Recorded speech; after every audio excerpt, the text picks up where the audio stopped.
Hello दोस्तों, welcome to excellent exam simplifying your exam. आज का वीडियो सेशन है पीसीएस पीवाईक्यू रिवीजन। इस वीडियो सेशन का पहला प्रश्न है, निम्नलिखित में से कौन अलवर संत नहीं था। इसके लिए चार ऑप्शन दिए गए हैं। Option A Poigai, option B Tirugnan, option C Pudam तथा ऑप्शन डी है तिरुमंगई। तो प्रश्न संख्या 1 का सही जवाब होगा ऑप्शन बी तिरुज्ञान। उत्तरी भारत के साथ दक्षिणी भारत में भी शिव पूजा का व्यापक प्रचार प्रसार था। दक्षिण भारत में शैव धर्म का प्रसार नैनार संतों द्वारा हुआ।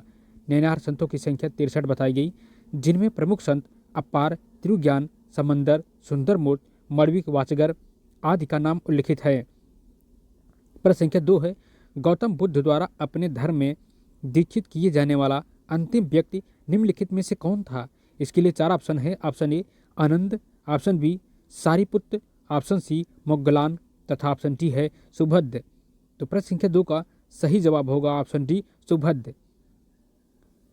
गौतम बुद्ध द्वारा अपने धर्म में दीक्षित किए जाने वाला अंतिम व्यक्ति सुभद्र था। महात्मा बुद्ध का निम्न शिष्यों में से थे आनंद, अनिरुद्ध, महाकश्यप, रानी खेमा, महाप्रजापति, भद्रिका, भृगु, किम्बाल, देवदत्त, उपाली आदि।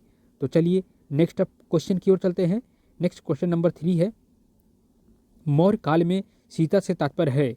इसके लिए चार ऑप्शन है। ऑप्शन ए एक देवी, ऑप्शन बी एक धार्मिक संप्रदाय, ऑप्शन सी राजकीय भूमि से प्राप्त आय, ऑप्शन डी ऊसर भूमि। तो प्रश्न संख्या 3 का सही जवाब होगा ऑप्शन सी राजकीय भूमि से प्राप्त आय। मौर्य काल राज्य की भूमि की व्यवस्था करने वाला प्रधान अधिकारी सीता अध्यक्ष था, जो दासों, कर्मकारों तथा बंधुओं की सहायता से खेती करवाता था। इससे जो आय होती थी सीता कहलाती थी। तो चलिए नेक्स्ट क्वेश्चन की ओर चलते हैं। क्वेश्चन संख्या 4 है, फिरोज तुगलक द्वारा स्थापित दार उल सफा क्या था। इसके लिए चार ऑप्शन है। ऑप्शन ए एक दानशाला, ऑप्शन बी एक खैराती अस्पताल, ऑप्शन सी एक पुस्तकालय तथा ऑप्शन डी है तीर्थ यात्रियों के लिए एक अतिथि गृह। तो प्रश्न संख्या 4 का सही जवाब होगा ऑप्शन बी एक खैराती अस्पताल। रोगियों की चिकित्सा के लिए फिरोज शाह तुगलक ने दिल्ली में दार उल सफा अथवा खैराती दवाखाना की स्थापना की। यहाँ रोगियों को निःशुल्क चिकित्सा एवं भोजन की उत्तम व्यवस्था थी। नेक्स्ट क्वेश्चन है, क्वेश्चन संख्या 5 है, उत्तर भारत में चांदी का सिक्का टंका जारी करने वाला कौन मध्यकालीन शासक था। इसके लिए चार ऑप्शन है। Option A Iltutmish, option B Razia, option C Alauddin Khilji तथा ऑप्शन डी है मोहम्मद तुगलक। तो प्रश्न संख्या 5 का सही जवाब होगा ऑप्शन ए इल्तुतमिश। दिल्ली की मुद्रा प्रणाली में इल्तुतमिश का शासनकाल ऐतिहासिक महत्व रखता है तथा मुद्रा प्रणाली में उसका योगदान सर्वाधिक है। वह पहला तो कथा जिसने शुद्ध अरबी के सिक्के चलवाए, जिसने चांदी का टक्का और तांबे का जितल प्रचलित किया। तो चलिए नेक्स्ट क्वेश्चन की ओर चलते हैं। क्वेश्चन संख्या 6 है, गायत्री मंत्र के नाम से प्रसिद्ध मंत्र सर्वप्रथम किस ग्रंथ में मिलता है। इसके लिए चार ऑप्शन है। Option A Bhagavad Gita, option B Atharvaveda, option C Rigveda तथा ऑप्शन डी है मनुस्मृति। तो प्रश्न संख्या 6 का सही जवाब होगा ऋग्वेद। तो चलिए, गायत्री मंत्र का उल्लेख सर्वप्रथम ऋग्वेद में मिलता है। इसकी रचना विश्वामित्र ने की है। यह सूर्य देवता सविता को समर्पित है। तो नेक्स्ट क्वेश्चन है, क्वेश्चन संख्या 7, शिव की दक्षिणामूर्त प्रतिमा उन्हें किस रूप में प्रदर्शित करती है। इसके लिए चार ऑप्शन है। ऑप्शन ए शिक्षक, ऑप्शन बी नृत्य करते हुए, ऑप्शन सी विश्राम करते हुए, ऑप्शन डी ध्यानमग्न। तो प्रश्न संख्या 7 का सही जवाब होगा ऑप्शन ए शिक्षक। शिव की दक्षिणामूर्ति प्रतिमा उनको शिक्षक के रूप में प्रदर्शित करती है। नेक्स्ट क्वेश्चन है, क्वेश्चन संख्या 8, चीनी लेखक भारत का उल्लेख किस नाम से करते हैं। इसके लिए चार ऑप्शन दिए गए हैं। ऑप्शन ए फो क्यो की, ऑप्शन बी एन तू, ऑप्शन सी यू की तथा ऑप्शन डी है सीकिया पोनो। प्रश्न संख्या 8 का सही जवाब होगा ऑप्शन बी इन तू। ईसा की प्रथम शताब्दी में बौद्ध धर्म का प्रवेश होने पर चीनियों ने भारत के लिए एन चू अथवा चू आतु शब्द का चलन हो गया या प्रयोग किया गया था। नेक्स्ट क्वेश्चन है, क्वेश्चन संख्या 9, अकबर की इच्छा अनुसार किसने रामायण का फारसी में अनुवाद किया था। इसके लिए चार ऑप्शन है। Option A Abdul Fazal, option B Abdul Qadir Badayuni, option C Faizi, option D Abdul Rahim Khan e Khana. तो प्रश्न संख्या 9 का सही जवाब होगा ऑप्शन बी अब्दुल कादिर बदायूनी। तो चलिए देखते हैं इसका एक्सप्लेन क्या है। बदायूनी ने रामायण का फारसी में अनुवाद किया। बदायूनी ने अकबर को कोसता था क्योंकि अकबर के कारण उसे हिंदू देवी देवताओं के नाम लिखने पड़े थे। अकबर के आदेश पर रामायण और महाभारत का फारसी में अनुवाद 16वीं सदी में कराया गया था। अकबर के खास दरबारी फैजी और अब्दुल अल कादरी बदायूनी ने अनुवाद किया था। बदायूनी फारसी, अरबी, उर्दू और संस्कृत का जानकार था। इसने महाभारत 1540 से 1615 को भी फारसी में अनुवाद किया था। तो चलिए नेक्स्ट क्वेश्चन के देख लेते हैं। निम्नलिखित में से किसने जहांगीर के विरुद्ध विद्रोह किया था?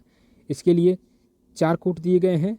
आसफ खां, कूट 2 है खुर्रम, कूट 3 है महाबत खां तथा खुसरो। इसके 4 ऑप्शन दिए गए हैं। ऑप्शन ए केवल 1 और 2, ऑप्शन बी केवल 2 और 3, ऑप्शन सी केवल 2 और 4, ऑप्शन डी केवल 2, 3 और 4। तो प्रश्न संख्या 10 का सही जवाब होगा ऑप्शन डी 2, 3 और 4। खुर्रम, महाबत खां और खुसरो, इन तीनों ने मिलकर विद्रोह किया था। तो चलिए देखते हैं इसका व्याख्या क्या है। जहांगीर के शासनकाल में खुसरो ने 1606 ईस्वी में विद्रोह किया था। खुर्रम ने 1623 में विद्रोह किया था और महाबत खां ने 1526 में विद्रोह किया था।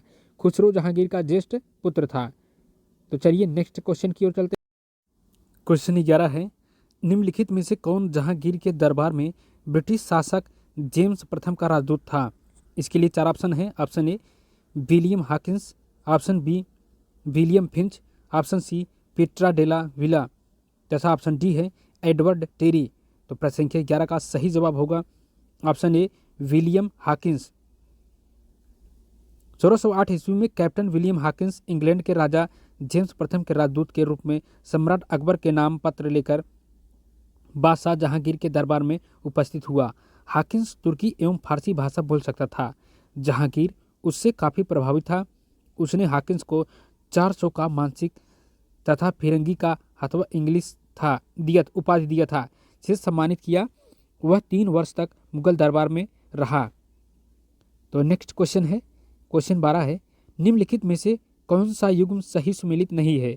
इसके लिए 4 ऑप्शन है। ऑप्शन ए पुनः जजिया लगाना, फर्रुखसियर, ऑप्शन बी मुसलीपट्टम पर अधिकार, फोर्ड, ऑप्शन सी सती प्रथा निषेध अधिनियम, lord William Bentinck, option D दास्ता का अंत, मैल्कम।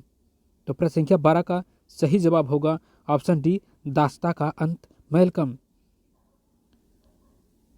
निम्नलिखित में से किस आंदोलन के साथ अरोड़ा आसफ अली जुड़ी हैं? इसके लिए 4 ऑप्शन दिए गए हैं। ऑप्शन ए असहयोग आंदोलन, ऑप्शन बी सविनय अवज्ञा आंदोलन, ऑप्शन सी है वैयक्तिक सत्याग्रह, ऑप्शन डी भारत छोड़ो आंदोलन। तो प्रश्न संख्या 13 का सही जवाब होगा ऑप्शन डी भारत छोड़ो आंदोलन। अरोड़ा आसफ अली का जन्म 1909 ईस्वी में अविभाजित पंजाब के कालका में हुआ था। यह जन्म से ब्राह्मण थी, लेकिन इन्होंने अपना विवाह मुस्लिम व्यक्ति आसफ अली से किया। अरोड़ा आसफ अली मुख्य रूप से 1942 के भारत छोड़ो आंदोलन से जुड़ी थी। तो चलिए नेक्स्ट प्रश्न है, प्रश्न संख्या 14, सूची 1 को सूची 2 से सुमेलित कीजिए और सूचियों के नीचे दिए गए कोर्स से सही उत्तर चुनिए।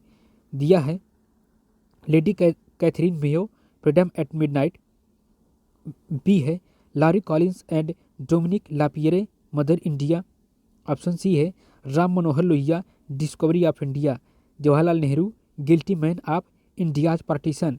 इसके लिए कूट दिए गए हैं।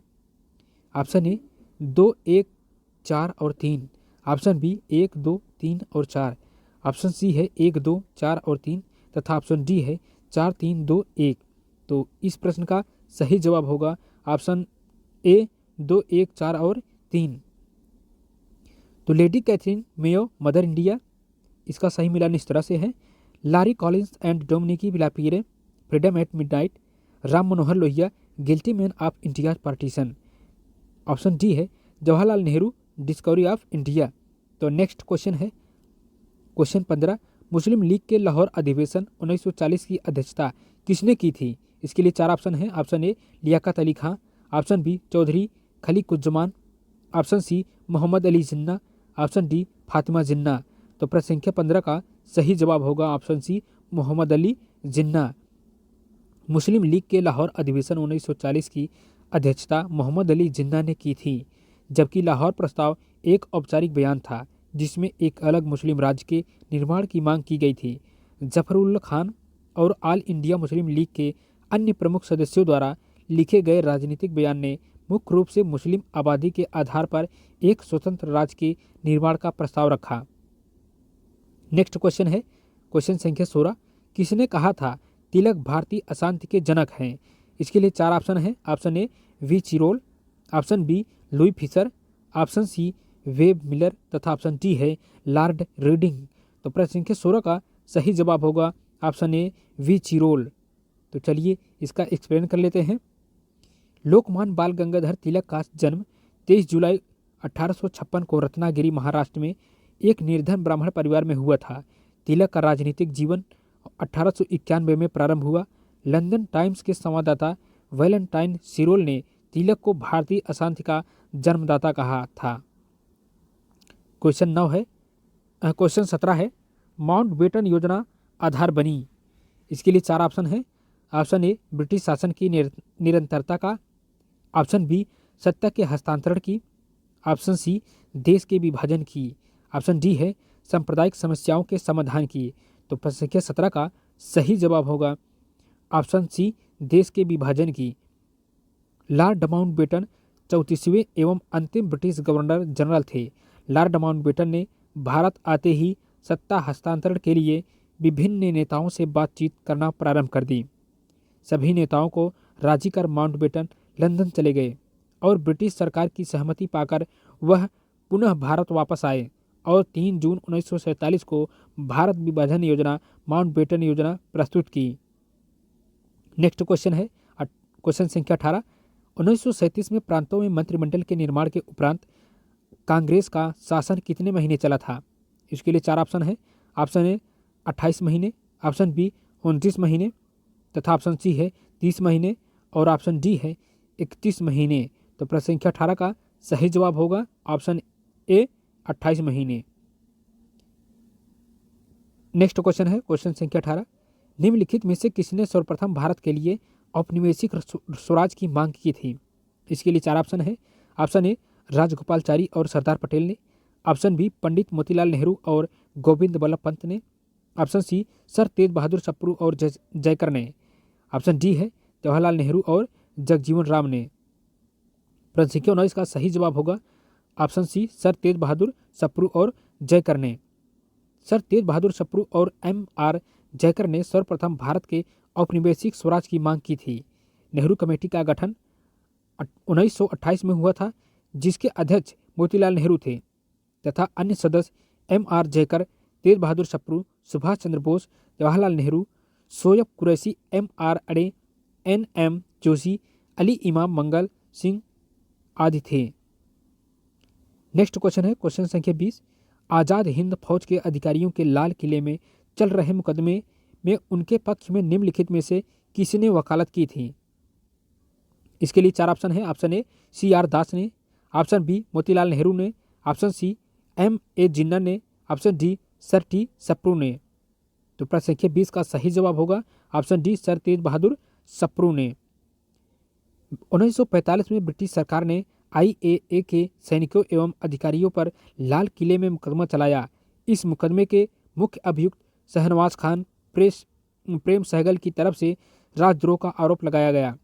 इस मुकदमे की भारत में तीव्र प्रतिक्रिया हुई और भारत के नामी वकीलों ने मिलकर एक आज़ाद हिंद फौज बचाओ समिति का गठन किया। बचाओ समिति का नेतृत्व भूलाभाई देसाई ने किया तथा इसमें अन्य वकील तेज बहादुर सप्रू, कैलाश नाथ काटजू, अरोड़ा आसफ अली तथा पंडित जवाहरलाल नेहरू प्रमुख थे। नेक्स्ट क्वेश्चन है क्वेश्चन संख्या 21। निम्नलिखित में से भारतीय राष्ट्रीय कांग्रेस के किस अधिवेशन में महात्मा गांधी ने कहा था गांधी मर सकते हैं परंतु गांधीवाद हमेशा बना रहेगा? इसके लिए 4 ऑप्शन है। ऑप्शन ए कोलकाता अधिवेशन 1928, ऑप्शन बी लाहौर अधिवेशन 1929, ऑप्शन सी है मद्रास अधिवेशन 1927 तथा ऑप्शन डी है कराची अधिवेशन 1931। तो प्रश्न संख्या 21 का सही जवाब होगा ऑप्शन डी कराची अधिवेशन 1931। भारतीय राष्ट्रीय कांग्रेस का 45वां अधिवेशन कराची में हुआ था। इसकी अध्यक्षता सरदार वल्लभ भाई पटेल ने की थी। इसी अधिवेशन में मौलिक अधिकार का प्रस्ताव पास किया गया। इसी अधिवेशन में गांधी ने कहा था, गांधी मर सकता है परंतु गांधीवाद सदैव जिंदा रहेगा। तो PCS PY की रिवीजन करते रहिए। Thanks for watching. Excellent exam, your simplifying exam.